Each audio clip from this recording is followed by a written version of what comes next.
Hey everyone, and welcome back to Nerd Center. Today, the Thor Love Thunder trailer dropped. It's coming out in just a few months, so it sure took a while, but I saw this trailer earlier and I just feel like I need to talk about it. So let's gonna go through a few things in this trailer because this really just seems to be lining up with what the MCU's been pumping out recently. And let's just get into it and see what we can glean from this. But, it starts, showing off Thor, he's growing up, getting all these shots of Thor doing things, going into battle, blah blah blah. He's still got his Stormbreaker. He's kind of like retiring from things. We ever get like a Lion King S shot. I don't know why this makes you think of Lion King. But we got the tree and the sun, and it's like is there a baboon somewhere? I don't know. And we get him working out. He loses his dad bod. So sorry guys who finally had the body of Thor. You're not going to anymore because he's getting his old body back. And of course, they show the Guardians are back. So that's what I really noticed about this trailer is that they're really highlighting the things people want to see, which is the Guardians and Thor. And you notice the things that we've heard they're going to be really focusing on, like Valkyrie and Jane Foster's Thor, which is really not Thor because Thor's his name, but beside the point, they're not in the trailer, but like one scene each, so they're really trying to throw at you the things that people are wanting to see in this movie, which are the Guardians and Thor. So basically, I feel like we'll probably see most of their stuff in this because I don't think the Guardians are going to be a big player throughout. They'll probably be somewhere in the beginning, and then they'll go off and do whatever things are going to happen in the rest of the movie.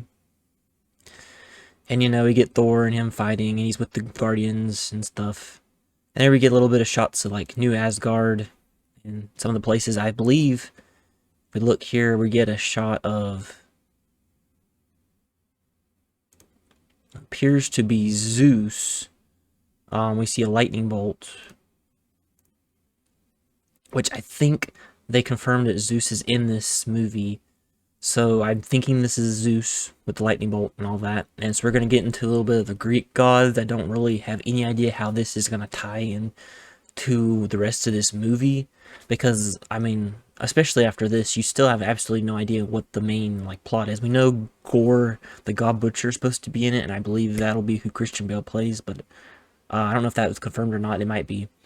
So, I don't really know what in Earth direction they're going, because they're trying to cram in, Lady Thor, and King Valkyrie, and regular Thor, the original Thor, Guardians. The other have Gore, and they have the Greek gods here. So is Hercules going to be in it too? There's a lot of things that I feel like they're trying to cram into this movie.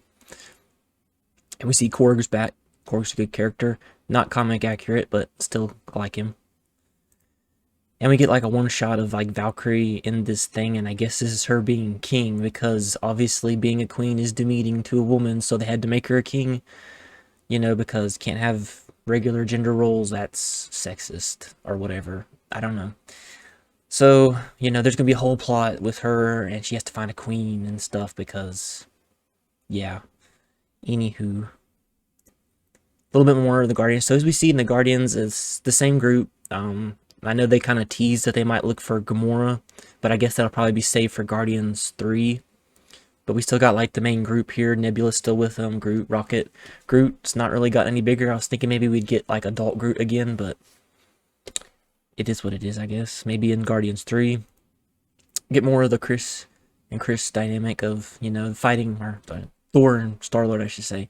Fighting, for leadership of the Guardians. So they're really, like I said, they're really showing the parts that people like, which is the Guardians and Thor. That's what we see basically this whole trailer is the Guardians and Thor. But are they actually going to be that prominent, honestly, in this movie? That's what I'm concerned, because this seems exactly like something Marvel would do, where they show a trailer, picking out the little scenes that they figure would get the audience in, because they'd be like, oh, cool, we get to see Thor and the Guardians because they're really popular in the MCU. But then the rest of the movie is filled with Jane Foster's Thor, because we all really wanted Jane Foster to come back. I know I was just clamoring for her to come back. Not. this is drawing from a time in Marvel Comics from All New, All Different, which, if they look, all these characters, basically nobody was a big fan of them, and they all ended up going back to the original versions. Jane Foster's Thor eventually went away, and they brought back regular Thor, the original Thor, the Thor whose name is Thor.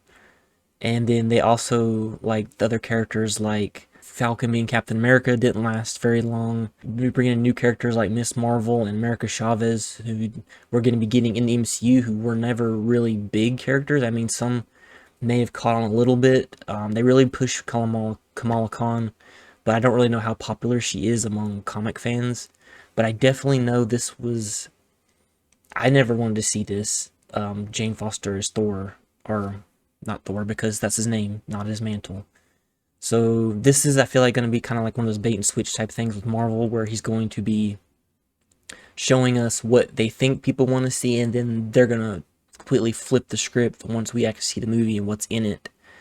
So this has really just been what the MCU's been pushing, and I'm honestly not even sure about watching this movie, to be honest. Like, I've watched all the MCU movies, and you know, I feel like Thor's one of the characters that, even though I'm not, I guess I wouldn't say a huge fan of him in the comics, like he was never one that I gravitated to a lot in the comics, but I do really enjoy him in the MCU, and so I would like to watch this movie, but I just feel like there's a lot they're going to be trying to cram down your throats, as per usual, and they're not going to back off, because Disney has shown you what direction they're going in, and they seem determined to destroy Star Wars and Marvel, and so hopefully they're not successful, and there's maybe a way to salvage some of this, but it's just some of the fears that I have for this.